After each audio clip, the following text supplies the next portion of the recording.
Good morning, student. Today we will study accounting for inventories, weighted average method under perpetual inventory method. Okay.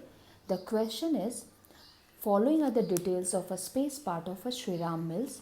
On 1st Jan, opening stock value is nil. Then on 1st Jan again, the company has purchases 100 units at the rate rupees 30 per unit. On 15 Jan, company issue for the consumption 50 units. On 1st Feb, company purchases 200 units at the rate rupees 40 per unit. On 15 Feb, issued for consumption 100 units.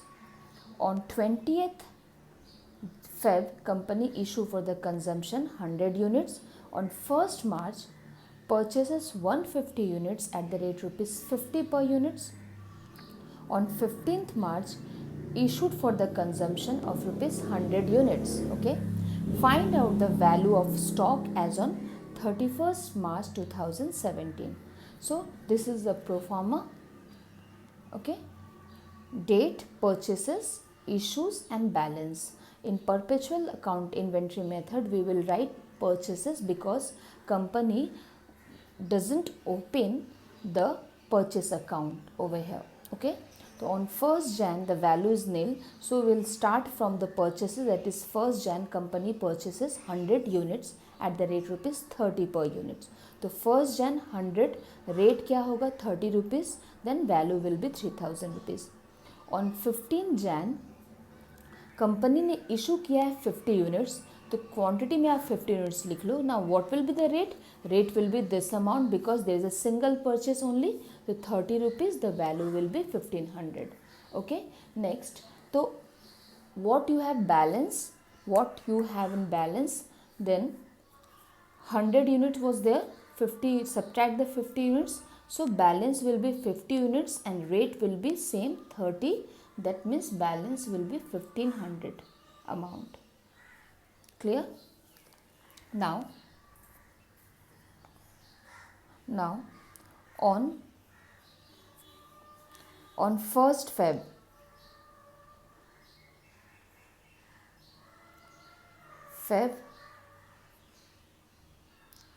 first company again purchased 200 units and the now rate has been increased to 40. So value will be 8000.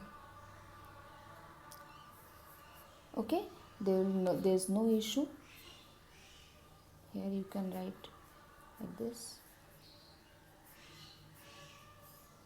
Now on 15 Feb 15, issued for the consumption 100 units. So purchases, in purchase column write nil and issued 100 units. So what will be the rate over here? Okay, for 100 units what will be the rate? So weighted average method में आप formula लिखोगे, यहाँ बनाती हूँ मैं. On Feb 15, आपके पास इस date के लिए अभी तक स्टॉक कितने का बचा हुआ है? That is 50 at the rate rupees 30. Okay, so यहाँ पे 50 at the rate rupees 30 plus you have purchased, so plus 200 at the rate rupees 40. Divide by the total quantity you have, that is 50 and 200, 250. इसे calculate कर लेते हैं. That is 1500 and 8000 divided by 250. Write it down. 1500 plus 8000 divided by 250. So amount will come 9500 divided by 250, 38 rupees. अगर आप issue कर रहे हो या शॉर्टेज होता है तो आपका जो कॉस्ट होगा उस गुड्स का वो 38 रुपीज़ होगा. तो यहाँ पे हम यहाँ पे इशू का प्राइस मैं 38 लिख रही हूँ. The amount value will be 3800. Now you have a stock of 250. There was 250 minus 100, 150 stock हो गया. और उसका रेट भी आप 38 रुपीज़ लिखोगे. ठीक है. 150 into 30 that is 5700.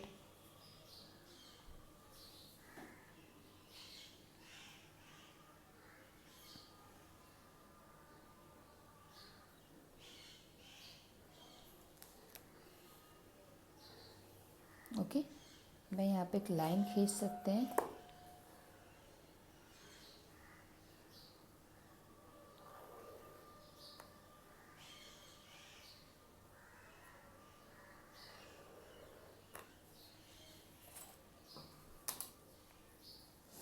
Now 15 Feb हो गया. अब उसके बाद क्या है देखो, 20th को तुमने अभी फिर से इशू किया कंपनी ने 20th फेब को. तो फेब 20th को कंपनी ने इशू किया है. That is 100. कोई परचेज तो है नहीं, तो 100 यूनिट्स आपने इशू किया है. इसका भी प्राइस अब 38 ही रुपीज़ रखोगे, तो अमाउंट विल बी 3800 अगेन. तो आपके पास बैलेंस 150 था, 100 सब्ट्रैक्ट कर दोगे तो बैलेंस विल बी 50. ओके. और इसका भी कॉस्ट आपका 38 माना जाएगा. तो value will come 1900.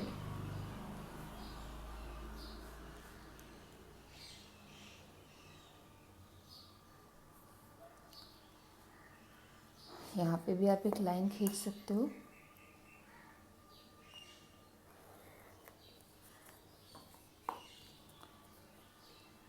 Next 15 Feb के बाद, सो 20th फेब के बाद 1 मार्च को कंपनी परचेज कर रही है 150 यूनिट्स. प्राइस है 50, दैट इज़ 7500. ठीक है. No issue is there. So आपके पास वैल्यू आ जाएगा यहाँ पे. अभी तक के लिए वैल्यू आ जाएगा. क्या हो जाएगा? दैट इज़ 200 आपके यूनिट्स हो जाएंगे. उसकी रेट को आप निकाल सकते हो यहाँ पे. 200 यूनिट्स में रेट कैसे निकालेंगे? इसमें रेट को आप इस कॉलम में भी आप यहाँ पे कर सकते थे अमाउंट को. जैसे कि यहाँ पे 200 यूनिट्स था, 50 पहले था. The value will B, quantity will be 250 and जो रेट निकाला था 38 होता है इसमें. ऑन फर्स्ट फेब का 38 अमाउंट होता है 250 का. That is 9500. ओके. सो यहाँ पे भी मैं एक रेट निकाल सकते हैं. पहले इशू करने से पहले भी आप एक रेट निकाल सकते हो. तो यहाँ पे देखो क्वांटिटी कितना हो गया आपके पास. 200 बैलेंस गिवन है, बट इसमें 50 रुपीज़ जो है, 50 जो क्वांटिटी है, 50 क्वांटिटी है eight the rate 38 plus 150 quantity eight the rate 50 divided by 200. इसको कैलकुलेट कर लेते हैं. यहाँ पे वैल्यू ऑलरेडी 50 का 38 1900 निकाला हुआ है, और ये 7500 divide by 200. So divided 1900 divided by 200, the value will come, rate will come as 47. Okay. So यहाँ पे ये 200 का जो है उसका रेट हो जाएगा 47 और amount will come 9400. Next on 1 मार्च के बाद 15 मार्च को एंट्री की गई है. March 15, आप हर एक ट्रांजैक्शन के बाद से लाइन खींच सकते हो।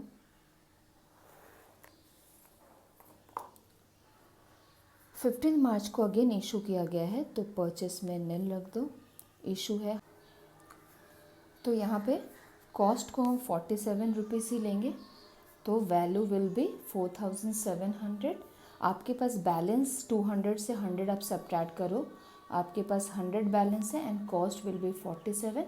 सो 47 इज़ द वैल्यू जो बचा हुआ है, that is actually value of closing stock. Okay, so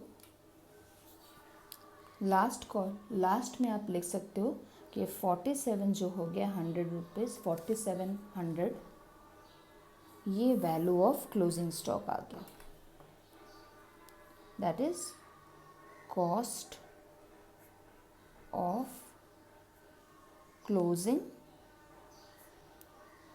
stock. I hope clear हो गया।